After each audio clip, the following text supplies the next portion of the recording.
Bonjour, donc je vais résoudre avec vous le numéro 1 du formatif. Donc, on avait une division à faire et ça va être une division en crochet.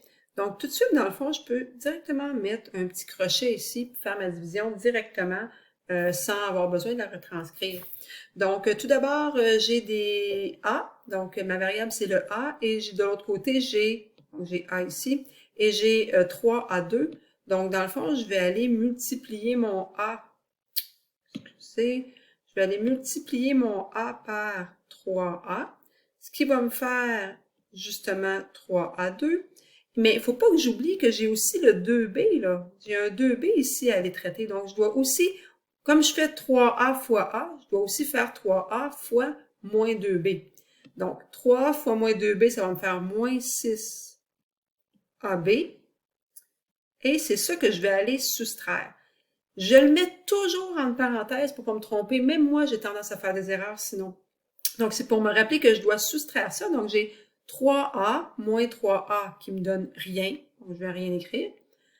Moins A, ensuite, moins AB, excuse-moi, moins 6AB. Donc, le moins ici va devenir un plus. Donc, je vais avoir moins AB plus 6AB. Et ça va me faire, à ce moment-là, 5, c'est 5 AB, et c'est positif parce que j'ai fait moins AB plus 6 AB. Je réécris maintenant le reste, donc tous les autres termes que je n'ai pas utilisés, et je vais continuer ensuite ma division. Donc, par quoi je vais diviser mon AB? Quand je divise mon 5AB divisé par A, qu'est-ce que ça va me donner? Ou encore, qu'est-ce que je dois multiplier à mon A pour obtenir 5AB? On peut le virer dans les deux sens.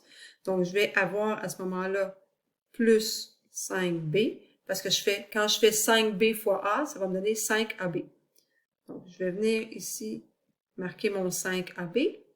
Je vais vouloir soustraire tout ça, mais je ne dois pas oublier, encore une fois, comme j'ai fait 5B fois A, je dois faire 5B fois moins 2B. Alors, 5B fois moins 2B va me donner moins 10B2.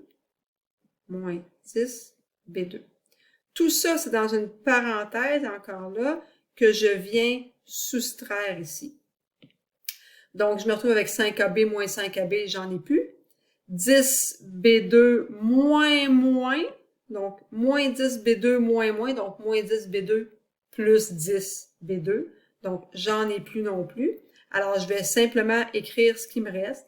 Il me reste moins 2A plus 4B. Le reste a disparu. On revient donc à se poser la question encore là.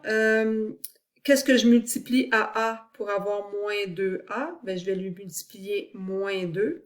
Donc, moins 2 fois A va me faire moins 2A.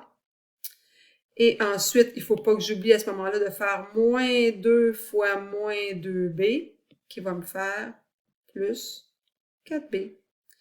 Et tout ça, je dois le soustraire.